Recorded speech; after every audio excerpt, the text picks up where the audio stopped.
Hey, today we're going to talk about the mysterious solution to what is swing playing. What is happiness? Happiness is achievement.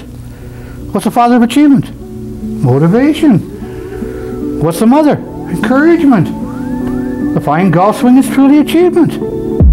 Man may lie, cheat, and steal for gain. But he will never gain the golf swing. To gain the golf swing, man must work. It's work without toil. For those of us who know and love it, golf is truly happiness.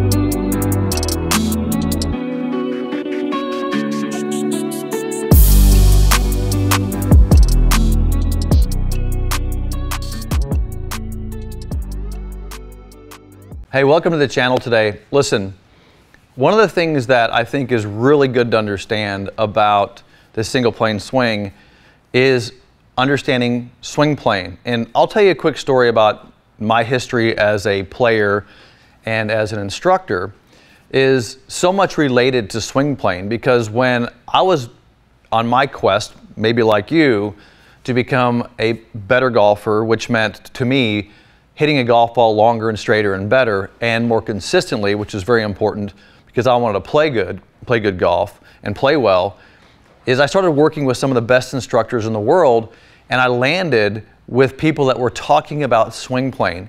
Swing playing is a pretty easy concept to understand, but I think it gets kind of mixed up. And the question becomes, why is swing playing important? And what is it? And what is the easiest way to accomplish what everybody's calling swing playing, and what's the purpose of it anyway? So let's talk about that today. Now, the first thing I want you to understand is the swing plane changes in a golf swing. Maybe you already know that, but the concept of that might be kind of unfamiliar with some of you. But the reason swing plane changes is because of this. When you look at this 6-iron, for example, this 6-iron has a certain lie angle and a certain length. It is on this plane. That's the way this 6-iron is designed. So based on its length, it has a particular lie angle, and so when you set that club down, it has a particular angle in a plane. So that is the plane of this 6-iron. Now, if you take my driver, it's a much longer club, and you can see that it's on a much flatter plane. That's the plane of this club. So every club has a separate plane, has its own plane because of its length. Now, the reason I'm bringing this to your attention is because swing plane is dictated by the club. This is where the swing plane starts. Now, let me ask you this question, and this is a common sense question. It only makes sense that what we should do is take this club based on the way it's designed and planed and return it to its plane. So this 6-iron needs to be swung on its plane. For example, you don't want to take the 6-iron and strike a golf ball on this plane, and I'll explain that in a second. You don't want to strike it on this plane. It's not designed. It is designed to be square on this plane. So the question then, we can back that out one more step, is say, what's the easiest way to move this golf club to return it to its plane? Again, here's the plane at impact. If I want to return this club to its plane at impact, I've got to basically say, what's the easiest way to start and return this club to its design, right? Okay, that's what I want to get into today. So we need to talk about swing plane, but we need to talk about the design of a golf club, and then we're going to back that out one step further. Now, my goal is to take this 6-iron and swing it so that when I take it back, it returns this club to its ideal length and plane. Now, doesn't it make sense that when I set up with this on the plane and I move into a backswing, so wouldn't it make sense that I set the club on its plane that it's designed to hit on? In other words, why would I start the club here when it's designed to hit here? Now, this is what we call dynamic versus static. I want to start the club and impact it where I started. So there is a subsequent body position to that. Here's what I mean by that. Notice that I'm going to match my arm position and my body position to the plane of the golf club so that I can take the club back and then return it back down to its original plane.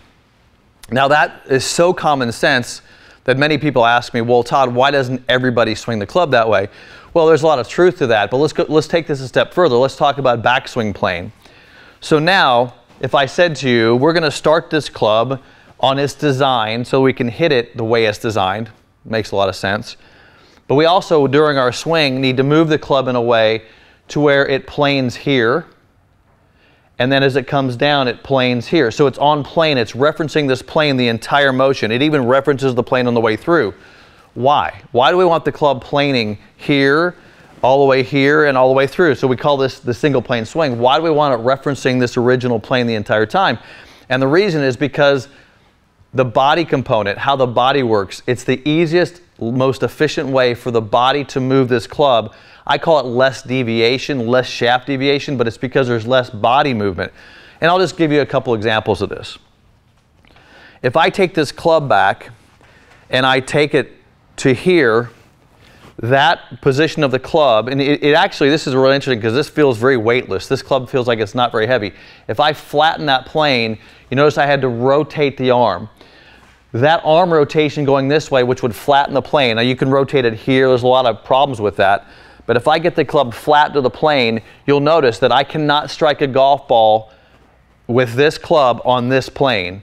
I must steepen this plane. So notice that my hands and arms have to go to a rotated position. Let's say I make a mistake and I do that. I have to then rotate this way. Notice the rotation this way brings the club over top of the plane, over top of where the path of the club is, and I hit the outside part of the ball. We could talk for days about the cause and effect of when you're not on plane.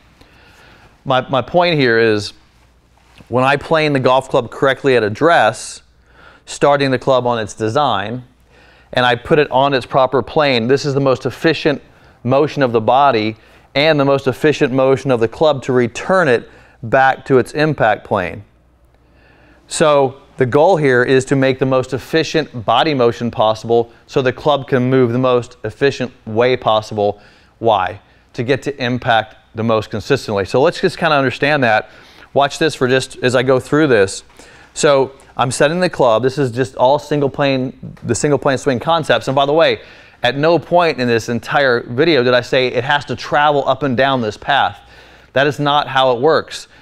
And there's reasons for that because it's the body's rotated differently here than in the downswing. So I'm not asking you to say the club moves up and down this imaginary plane. What I'm saying is the club is designed like this.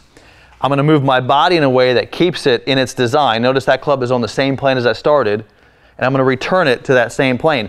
So it's referencing this plane because that's the most efficient use of the body, starting and impacting on the same plane. And you'll find that when you do it correctly, even on the way through, the club is even planed here, so it still references the plane here.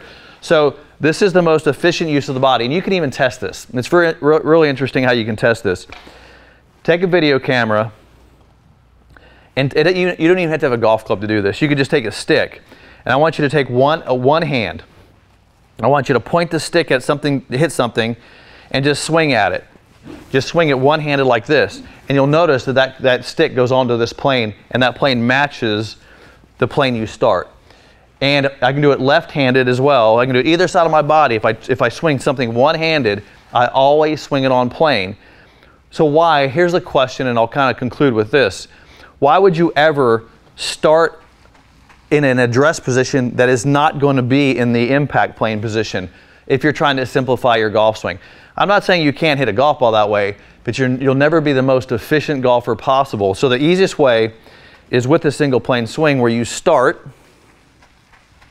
and during the motion of the swing, you'll see the club reference the plane here, here, there, and then there. You're going to see this, what we call the single plane. It's referencing the design of the golf club, and that's exactly what swing plane is all about, is how this club is designed.